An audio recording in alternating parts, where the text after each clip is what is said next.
Hello, there's people in YouTube land. This is a little plant update, and also, I forgot to do something. Recently, I've been really busy.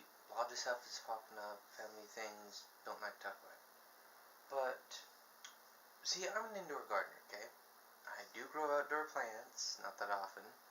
And there's one thing I forgot to mimic when I was growing my crops. You know, some garden radishes and dill, fennel, corn, a whole bunch of other things. Well, corn isn't it. Is you need to mimic the wind. I actually do have it. I have a little fan here somewhere. Now, the reason why you need to mimic the wind is the wind actually strengthens the stalks of the plants, you know, so they grow thicker. Some plants do need this, some plants don't need this. As you can see, dill doesn't need this. Dill is a weed, but you can also see that they got so tall that they tipped over. It's a common thing when you don't mimic the wind in plants. And also, dill is a weed, okay? It grows really quick and it's usually pretty thin. Same thing with some of my radish shoots. I'm not really too concerned about them falling over. It's what grows under them is what I'm worried about.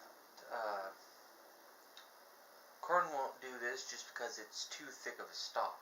You know, it might just fall over in general, but it's too thick of a stalk. So yeah, I'm worried about my fennel doing that, because those need to stand up straight, but they're related to dill, and they're similar in celery. In celery, I have had other people grow them, and they said that you don't need to mimic the wind with those.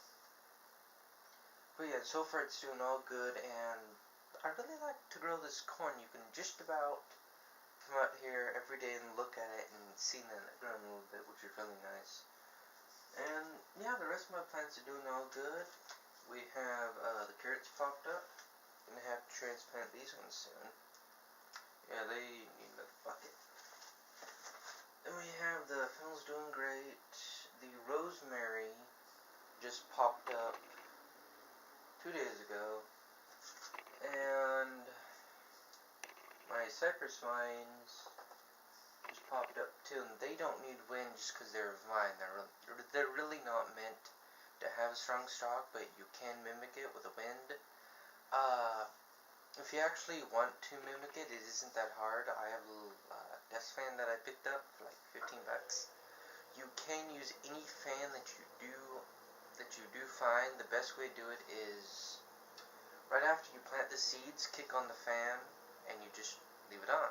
Just leave on the fan, you know, alternating, direct, whatever you want, and try to kick it on low or medium for your plants. And what will happen is, as they sprout, they will see that wind, and the wind is a difficulty. So what they will do is, when they sprout, they will grow thicker stalks. So to combat the wind so they won't tip over, plants hate to tip over, it really irritates them. So they'll grow thicker stalks, so therefore you'll have thicker plants. Anyone who grows a real greenhouse, not a stupid light box with a whole bunch of, you know, glass panels everywhere, oh look, it's a greenhouse. No, it isn't. It's a light box. A real greenhouse is just a room, no windows, one door, CO2 canister, artificial lights that go on 18 hours a day, a wind that goes through there constantly that can be turned off, and either a misting system or a drip irrigation system, meaning no human interaction. Plants don't need humans, just to plant the seeds. But yeah, well, that's enough of rant and other plant update things. And yeah, well, thank you so much for watching. Like my videos, go ahead, sure, and shoot 'em high and watch 'em fly.